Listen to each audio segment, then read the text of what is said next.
CNN knows where to go for advice on the debt ceiling and the government shutdown and on how to be a leader. They went to Donald Trump. Everybody facepalm with me.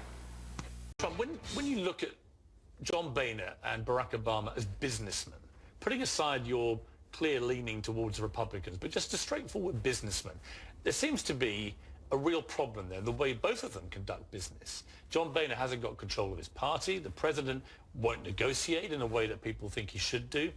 Regardless of how this current shutdown all washes up, what advice do you give them about the art of doing a deal, of doing business?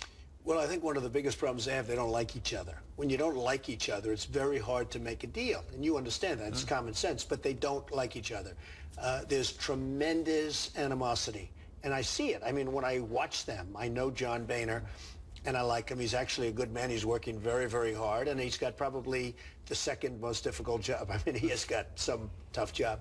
But what would you do about the Tea Party? Ted Cruz and those guys, 40 people in his party, effectively holding the entire country to ransom. But you see, I'm a believer in the Tea Party because what they want is what's really right for this country. They want something to be done about this horrendous debt, something to be done about a lot of different things going on in the country. I mean, our country is in a free fall, and these are good American people. These are great American people. So, you know, sometimes severe, sometimes not so severe, but what they do want, what's good for the country. Now, the speaker has to be able, and the president, to get along together. When they played golf, everybody called me, oh, they're playing golf. What do you think? They thought I was going to say negative about them playing golf. I thought that was the greatest thing. They could get along. Problem is they only played one round. They got to play a lot. They got to get along. They've got to be led, and we're not being led. Now, in all fairness to the president, he's never been a deal maker. He never made deals before he became a senator. Is that a problem, do you think, for him? I think it is, because I don't think he's a natural deal maker. You know, it's like sports. You have natural hitters in baseball and natural shot makers in basketball and natural putters in golf. He's not a natural deal maker. It doesn't come naturally to him. So he's got to use other people. He's got to do something, because right now, you know, again, when he said, I'm not negotiating, that's fine, but then you have to negotiate. Right.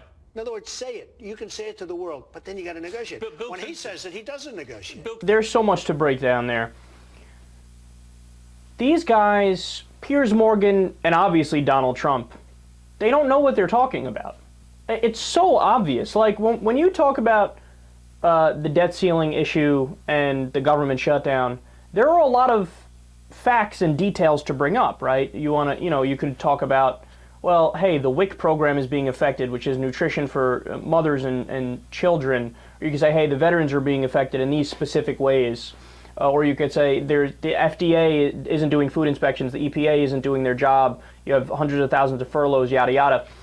With the debt ceiling, you could say, hey, economists say that there's going to be 18% unemployment if we breach it and we default on the debt. And there's so many like details you can bring up if you know what you're talking about. But what's apparent is that Piers Morgan and Donald Trump, they're just like any old schmuck who knows none of the details who wants to give their opinion. Nothing pisses me off more than that.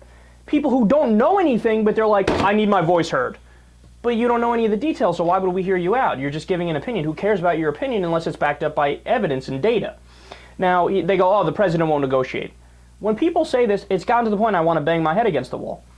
Because look, don't take it from me, take it from John Boehner. I played the clip for you 1,000 times where he says, yeah, in the last deal I got 98% of what I wanted from President Obama. Not even, hey, I got 50%, which would be an actual negotiation, or I got 30%, because guess what? They were the losing party. They definitely shouldn't get more than 30%. He got 98% of what he wanted. Damn, Obama doesn't negotiate. He doesn't compromise enough. So what would be enough? He gave 99% of what Boehner wanted, or does it have to be 100%? And then he goes, brilliant, sage advice from Donald Trump here. And again, this shows you that he knows none of the details. These guys don't like each other. An 8-year-old could have told you that. This passes for brilliant advice on CNN. This is who you go ask for advice. They should play golf together. Again, thank you, Donald, for wasting this 10 minutes of my life that I'll never get back. I needed to hear you have verbal diarrhea. Why did I need to hear this? Why is this important? Why is this good advice? This is stupid. And then my favorite, they should lead. Oh, they should lead. Okay, that's interesting. See, I thought they should go hide under a rock in the middle of Santa Fe for the next 3 months. Oh, they should lead. Okay, got it. Let me take notes here while you talk. Brilliant one, Donald Trump. And then see the problem with Obama, he's not a deal maker.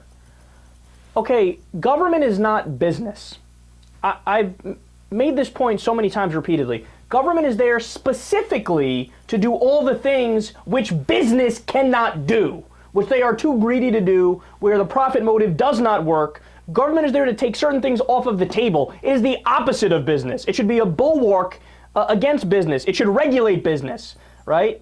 But he lumps it together like it's deal making, like they're, trying to make a contract for a new casino. No, it's the country. It's not about deal making. And by the way, what Donald Trump doesn't get, and apparently the rest of America doesn't get anymore, here's the job of the president. Uphold the Constitution and implement the will of the American people. That's it. That's it. And of course, protect the nation, but that's part of the will of the people, right? So that's it. Those two things. Uphold the Constitution, implement the will of the people. So it's got nothing to do with deal making. It's got to do with doing those things, and that's it. And then they go, oh yeah, the Tea Party. They want what's good for the country, as opposed to the Democrats who want to resurrect the Gestapo and the Third Reich. The Democrats don't want what's good for the country, and I love how he says they're focused on the right thing. They're focused on the debt.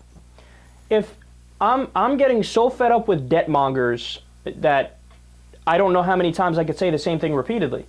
Look, the national debt is a non-issue. There, I said it. It's not. Look, if you want to say the deficits are an issue and we should worry about the annual deficits, there's a case to be made for that, and I probably agree with you to a certain extent. But the national debt is a non-issue. Now, why do I say that? Everybody acts like, well, we need a balanced budget amendment and we need to eliminate the national debt. That's impossible. That's impossible. Okay? You know how many years we've had no national debt in this country? Not even one. We got to balance it. We got to go back to what it was like in 1832. But debt is the lifeblood of capitalism. If you don't know that, then you just don't know anything about economics. Every nation in the world has a national debt. So what, are we all doing something horribly wrong and we should all balance our budgets? It's not possible. It's not how the world works. And by the way, if you care about deficits, you should be doing cartwheels on a mountaintop right now. It's a weird analogy. I've never used that before. But the reason why is because the deficit's been cut in half under Obama. He inherited a $1.4 trillion deficit. It's now, what is it, $642 billion, I think it is? More than cut in half. But no, they don't give him any credit for that. They just, the debt. Look, bottom line, Donald Trump he's a fool. I mean, this is obvious to people, right? Donald Trump inherited about $400 million from his papa. If you give anybody a $400 million head start, they can appear to be a business genius also.